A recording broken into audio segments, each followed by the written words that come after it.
Yeah, it's good to see everybody here. Means it's actually game week. It's finally here, and none too soon. We're really excited to begin to open up our season. Had a really good training camp, but ultimately you just reached that point where you got to go play somebody. You got to go find out what you're all about. We were on in our world today is a Tuesday, even though it's a Monday on the calendar, with the game on Friday. So this morning we had our second Tuesday practice for Elon. Got a lot of respect for those guys. I think Tony and his staff do a great job. Certainly Devontae Edwards, our defense coordinator, does a really nice job. Devontae was at NC State when I was there many moons ago, so familiar faces. A team that has our full respect, beating two top five. I was actually surprised when the FCS top 25 came out that they were not ranked. I feel like they should be ranked. Two top five victories a year ago. And then bringing a lot of experience back. When you have a quarterback who's playing in his seventh year, and if you look at his numbers the last 5 games, I think 1,200 yards with 12 TDs against no interceptions. I mean, that's as good as anybody anywhere. 4 to 5 starters back on an offensive line, a receiver that could play anywhere in our league. Same thing as safety, an All-American safety. So they've got really good players. They've got familiarity in their scheme, which we don't. This will be our first time. And so, like all first games, from those that taught me, it's more about the basics that you do well. Season openers normally come down to conditioning, which our guys have great confidence in David Feely that we'll be in shape to play a game. They come down to tackling because we all have very limited tackling opportunities during the month of August. And then tackling goes hand in hand with turnovers, not just creating turnovers, but because people are getting tackled more than they have in August. Ball security comes at a premium, and nobody, I'm sure on either side, has tackled the quarterback. Nobody turns the ball over more than quarterbacks do. So again, ball security, tackling, and turnovers goes in hand there, and then finally is special teams. In terms of making sure that you're sound. You've already seen some examples from the week 0 games of bad snaps over punters' heads, a muffed kick at the goal line. And it gave us some great video to show our guys in our special teams meeting yesterday of some things that have actually happened that we have a chance to coach off of and hopefully avoid some of the same mistakes. But as I said, we're excited to go play, and with that, I'll open up for questions. Having named Malik starter and all that, I'm curious, do you plan on using multiple quarterbacks in the game? Do you want to get Grayson or Henry some reps, or is it just as the game plays? What's your mindset towards that? We mean, have a QB1 and wanted that the whole way. If we ever felt like situationally there was an instance where bringing somebody in might schematically make sense, you're always going to do what it takes to move the ball and score points. But it's important that we have a quarterback and that Malik is our quarterback. Malik was voted captain by his teammates. What kind of leader is he in the locker room, even though he's new here? Yeah, I thought that was a great endorsement. I think it means that he has the guys' respect. He part of why we named him 2 weeks before the opener. Once we felt like we had the information we needed to make a decision, but second, so that he could take that huddle as the guy and not think, well, I can't overstep my bounds because I'm not sure yet. And so I think he's growing into that role more and more. For all of the hype and whatnot, this is still going to be his first year in college football being the starting quarterback on a team. And so he will, I expect, will grow into that role as everybody else will grow into their role. And so I think the leadership aspect is a big part of it. And the biggest thing what that means to me is understanding that everyone's eyes are on you, not just when things go well, but when things don't go well, which invariably they will. And we had a great little situation in our kind of mock game we played on Friday night where, our defense created a turnover. The other team had kind of gained a little bit of momentum. The defense created a turnover, and Malik came up on the next play and threw a beautiful post from about 50 yards out to Javon Harvey, for a touchdown. And that's the type of leadership people want to see, like a response. And I'm sure there'll be plenty of adversity on Friday night that we'll get to bounce back from as well. Can you just talk a little bit more about that Friday scrimmage, kind of at large, aside from the league? Just what other lessons did you learn? Any standout players? Just any kind of final tweaks, tightening screws? It's as much for operationally. We're not tackling on that day because we're only 7 days out. But you put everybody on the one sideline, and you're playing against people who are trying to emulate the schemes of our first opponent. And then what we always do is we put ourselves down 27-0. and we play 10-minute quarters. So we're just trying to see, like, where you're trying to create an urgency where, well, you would imagine that the starters should be better than the backups, but now all of a sudden they need to be 28 points better than the backups. And but it gave us a great check of making sure that we were on point with our substitutions, whether you got to go from punt team or you got to go to punt block team or field goal or punt safe, all those type things, and get ourselves, game ready, logistically and organizationally as much as schematically. Coach, Why 27 specifically being down that much? As opposed to Some other number, I'm yeah, we just spun a wheel. So 27 is good because one, it's 4 touchdowns. We don't make it 28 because you can get some organic go for 2, don't go for 2 field goal. You know what I mean? So it does. It's a organizational scrimmage for me as well. You know what I mean? When should we go for on 4th down? How should we play this situation, that situation? So you just don't want, again, when the way our scrimmages are, the first one, it's ones versus ones, and it's, everybody getting after it, and then you kind of start to, as camp goes on and the games get closer, you want your ones to have success, but you still have to create a sense of urgency, for them, even if they're not going against, the one on the other side of the ball, because you're trying to get those guys prepared for a different scheme. We're not playing Duke on Friday night. So yeah, they did a great job, and it actually happened. Like I said, I think our offense scored the 35 first points in the scrimmage, but then we gave up a touchdown and a 2-point conversion, so it was tied at 35 when the Malik play happened, and then we even had a scenario at the very end where we were up by that same score. I think it was 42-35, and had to kick a field goal to make it 10 with 1:30 left. So just kind of creating a pressure situation that you wouldn't have if you wouldn't have staked them with that many more points. I don't know if I'm confident enough to give them much more than 27. In a 40-minute game. So, Coach, you mentioned Elon having a lot of continuity on both sides of the football coming into the season, and Duke, a lot of new pieces on both sides of the ball. Is there any type of concern?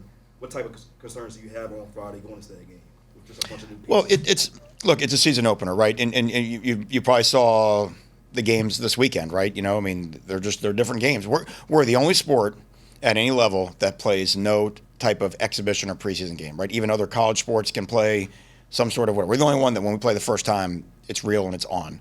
And then we make all kinds of crazy, narratives off of what we see the very first time. And I'm amazed it doesn't always work out the way we anticipate. Look, you would expect every team to get better as the year goes on. And for all the years that I've, brought a new defense to a new school, we're always better in November than we were in September. The guys, they just get it more once they see themselves on game day doing the things right or doing the things not right. So, but there's no excuses. It doesn't matter either way. Like I said, we don't get a 3 or 4 game preseason run up to get ready to go. We got to be ready to go from game one. So what we check ourselves as coaches is just to make sure that there's no gray area, that we're not confusing them with anything schematically. It's what we can execute. It's what we can do. And like I said, just focus on us doing us well. And then, again, the opponent, if we do our jobs well, generally speaking, it doesn't really matter who we play. If we don't do our jobs very well, it generally doesn't matter who we play. So kind of just, reinforcing that mindset. Would you like there to be a preseason in college football? I think it would be phenomenal, yeah. I think it would be great to, when you have an inexperienced quarterback or if you got to start a true freshman at some position or whatever. Like I said, every other sport does it, right? NFL's got to figure it out pretty good, right? And they seem to do it, so they want good product on the field. So, Man, how do you feel about your offensive line as a starting point when you had to go get experience to help sort of build a 2D, basically? How do you feel as a starting point? Yeah. It's just we're so different than we were in the spring, Bruno Fina coming in from LSU and his experience and the way he's even just improved under Jeff Nord's tutelage. In the time he's been here really solidifies us. You've got a left tackle. Getting Justin Pickett back, who we didn't have in the spring, was a big miss for us. So great to have him. And then Craycraft and Parker, who were on the roster, just a little bit outgunned, and having to take double reps in the spring. So, and then Caleb Kring's coming in from Elon, 34 career starts. And you see it. You see the value in that position of experience. It is it's the trenches, right? There's a difference between being 22, 23 years old and being 18 and 19 years old. And so just a new thing that we're able to do this time around is we got old. Even our backups, like I was watching as a practice today and I saw the 5 backups come on and I think 4 out of the 5 guys there are all, have extensive experience. So you're just not putting a guy in the game that has never done it, has never prepared for a game, is surprised by the speed, the speed of it, and that's just a luxury that, past generations did not have.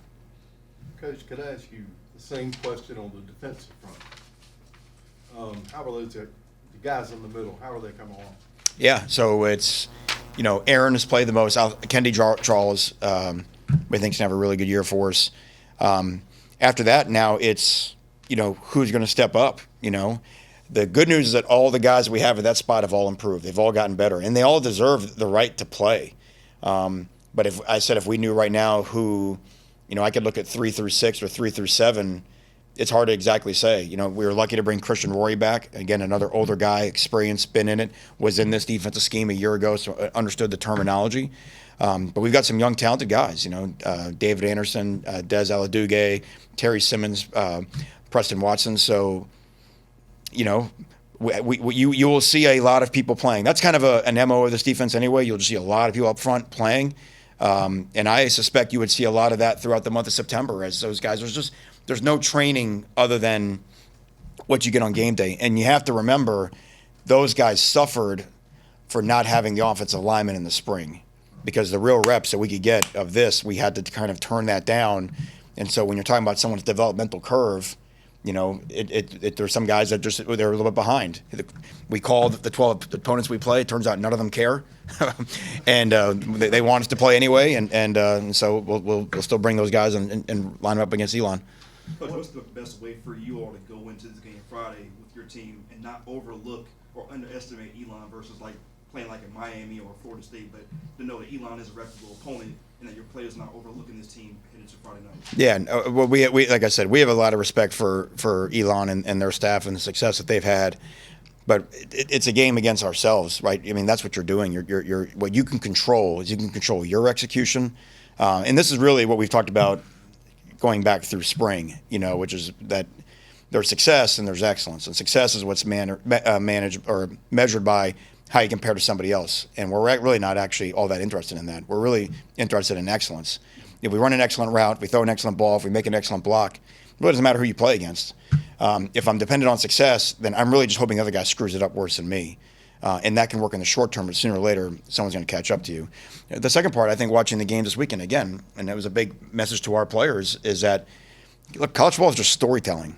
And everybody tells stories all off season, and then the games come, and then everybody acts surprised. Well, that's not but where? How did we thought we've already got it figured out? We got the playoffs sorted out. We've got the whole league all sorted out, and then all of a sudden it lasted 60 minutes for that all to go awry. So, our players understand it's what happens on the field, not in the papers.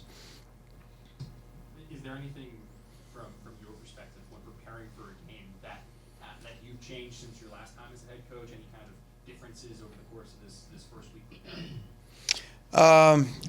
Look, most people, there's not a whole big difference in terms of how people prepare. There were a couple of just unusual things that from a scheduling standpoint, with how our calendar fell. Not starting school until today at Duke. So today is really the first time that we have basically a 4-hour rule, so we really were able to get a long and an in-depth training camp. Not just everybody thinks about that, the grind of that physically, but really mentally.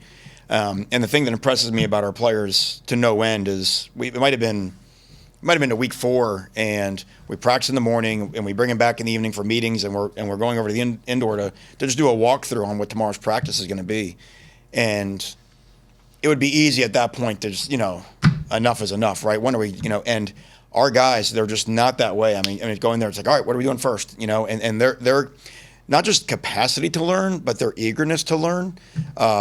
It stood out, from where I was from an experience standpoint. So we were able to use the calendar to our advantage, plus kind of, I think, our guys' natural MO to get ourselves maybe a little bit ahead preparation-wise than where you normally would be. What are your emotions about being back on the sideline as a head coach? I would be lying if I said I've had a moment to even think about that, because you just, the one thing you realize in this job is you spend all your time thinking about everybody else's emotions, and yours last. So, like I said, maybe I don't know, maybe right before kickoff, I might take a second to think about it. But I'm right now so concerned about our staff and our players and making sure that their minds are in the right spot. Because if their minds are in the right spot, my job gets really easy on game day because they're the ones that do all the work, and I just get to stand there and clap. The outside expectations for this team isn't huge. I mean, can you use that as motivation possibly? You could, but that's never going to last. I mean, again, I think we've already seen what outside expectations are worth. In this college football season. Again, there may be some people who might feel a certain way about what's said about them, but we try to just, our favorite saying is we want to be intimate with our reality, right? Which means just like really look at what we're doing every day, really look at our work, really look at our standard. And our standard is pretty high, and that takes a lot more of our headspace than worrying about some sort of, grief we have with where we were picked by somebody else.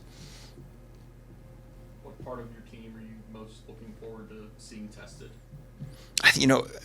You always want to see your teams resolve, all of them. You know what I mean? Like, because you can prepare them for everything, but the one thing you can't prepare them for is the real, disappointment. Whatever the first bad break happens on Friday night, and how they bounce back. And how resilient are they? Because that's the one you try as much as possible to coach them through that. But you just until you get that that shot across the face. Okay, now let's see. Do we put our gloves up or do we kind of sink them? So I think that's a big lesson for us. I'm excited to see that. Other than that, I just want to see our guys go. I want to see our guys go play. I want to see us play fast on defense. I want to see us tackle. Same thing. I want to see us get into a rhythm on offense and just the things that I've seen on the practice field. What you really want is you just want to see all that show up on game day, because there's a lot that has the team excited, a lot that has our staff excited, and you want to get our fans excited from what we've seen out on the practice fields in August. There's a couple position names on this depth chart that I'm not a real football guy, but I'm not really familiar with. Viper and Star. Can you give us some kind of inside football on what those positions mean in your defensive scheme? And I know there's guys on this team that have played a 4-2-5 base defense for 5 years now, 6 years. What does a 4-3 look kind of bring to you, to your team, and how the guys adjusted to it? Yeah, so a Star, a lot of people call their Sam linebacker a Star, and it's kind of a, people have gone from calling it a Sam because it's become a little bit more of a hybrid position. Potential safety type body, potential speedy linebacker type body, someone that can play in space. The game turned into such a spread offense. It almost always has 3 wide receivers on the field. So people started calling that position by different names.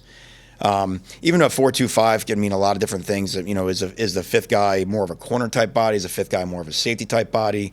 In our scheme, we've always had the ability to, we just try to put our best 11 guys on the field, right? And if that is our fifth DB is better than our third linebacker, guess what? I mean, we felt like we had one of the best nickels in the country at Penn State last year named Daquan Hardy. So we technically played a lot of 4-2-5, even though our structure is a 4-3. You're just subbing one guy for one guy, but all of our coverages still, behave the same way. The Viper position is basically what people would call their rush end. That's an end that, often lines up to the boundary, can drop, can rush, and do those type of things. So, but it's way more fancy to call the Viper, right? You know what I mean? It sounds cooler. So put that on the bottom of your business card. But that's really all that type of stuff is. But yeah, I always think people get too much into 4-3, 4-2-5, 3-4, whatever. What really defines you coverage-wise is what or defense scheme-wise is what coverages do you play, and how does your front play? Are you a attacking one gap style front, or are you a read and react, 2 gap and a half type front? And really, basically, how you cancel run gaps and how you play the coverage behind it is really what you are on defense. And there's a bazillion ways to line up, but you can do it very different ways while you're aligned in the same demeanor. Anything else for Coach? Thank you, Coach. All right, thank you all. Thanks, man. Thank you.